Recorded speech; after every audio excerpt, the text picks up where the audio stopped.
Meya wa jiji la Arusha Mheshimiwa Maximilian Materange amewataka vijana jijini Arusha kuchangamkia fursa mbalimbali zilizopo jijini humo, ikiwemo fursa za ufugaji wa samaki katika kingo za mito mikubwa inayopita katikati ya jiji hilo na fursa ya ufugaji wa nyuki wadogo, ambapo pia ameendelea kuwafungua vijana kuchangamkia fursa za mikopo ya 10% inayotolewa na halmashauri hiyo ya jiji, ikiwa ni 4% kwa vijana, 4% kwa wanawake na 2% kwa watu wenye ulemavu. Amesema mpango huo ni uwezeshaji wa serikali kwa vijana katika kuinua uchumi wa vijana. Mheshimiwa Meya amesema hayo wakati akizindua programu ya Agritourism, kilimo utalii, iliyoandaliwa na kampuni ya Gongali Models, program inayolenga kutoa mafunzo ya siku 80 kwa vijana wanaoshiriki katika mafunzo hayo, wakijifunza kuhusu fursa za kilimo utalii, ambapo baada ya wanafunzi hao kuhitimu mafunzo watapatiwa vyeti vya hadhi ya NACTVET. Mafunzo haya ya Agritourism, kilimo utalii, yanafanyika katika hoteli ya Nano Filter House iliyoko Njiro hapa jijini Arusha.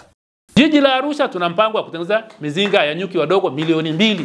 Je, kwenye hiyo fursa nyinyi mko wapi? Kwenye hiyo fursa nyinyi mko wapi? Nyuki wadogo ni wale wanatengeneza asali ya nini? Ya dawa. Kuna fursa kubwa sana kwenye jiji letu. Kwa mfano nimeambia ufugaji wa nyuki ni fursa. Arusha ina mito 5, ufugaji wa samaki ni habari ya mjini. Sasa hivi tunataka Arusha tujitosheleze kwa nini?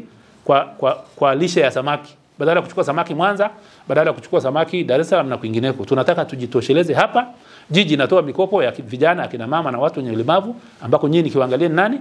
Ni vijana. Awali akieleza kuhusu matokeo chanya ya programu hiyo, mkurugenzi mtendaji wa kampuni ya Gongali Models Profesa Square Hilonga amesema programu hiyo ni endelevu na kuwasihi vijana jijini Arusha na maeneo mbalimbali nchini kuendelea kuhamasika kujiunga na programu hiyo ili wanufaike na fursa zilizopo, na kwamba kwa wale ambao watahitaji kuendelea kujiunga bado nafasi zipo na wanaweza kupiga simu namba 0787303091 kwa simu za kawaida na simu za WhatsApp.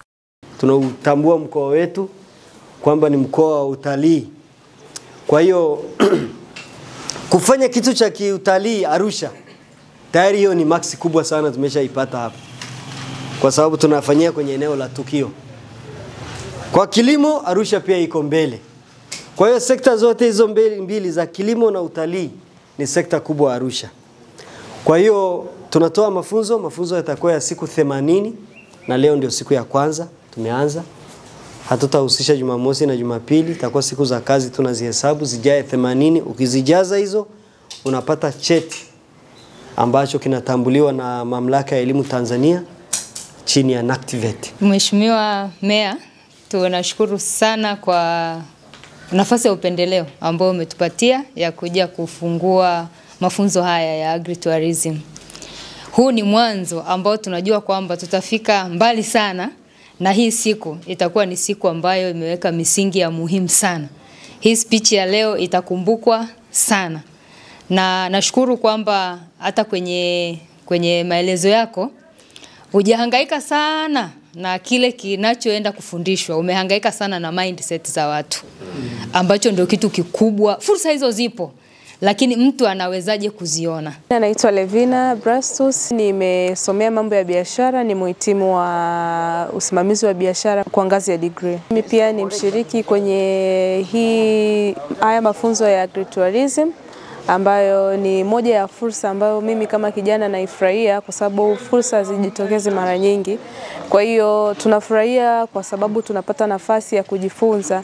Natazamia kwamba hiki tunachokiwekeza sasa hivi au tunachokipata sasa hivi, kwamba baadaye kitatufanya sisi vijana kwamba tuwe na uchumi ambao ni wa kujitegemea, tuwe na uchumi, yani tutoke kwenye vile vikwazo vya kiuchumi ya kutegemea ajira tena. Kwa majina naitwa Delfinus Royemam, ni mshiriki wa mafunzo ya Agritourism yanayoendeshwa na Profesa Ilonga. Impact au unaweza kusema matokeo ya mafunzo ya baada ya kuhitimu, najiona mafunzo haya yakibadilisha maisha, kwa sababu ni sehemu ambayo utapata mafunzo yatakayotufanya tuwe wajasiriamali wa kujitegemea.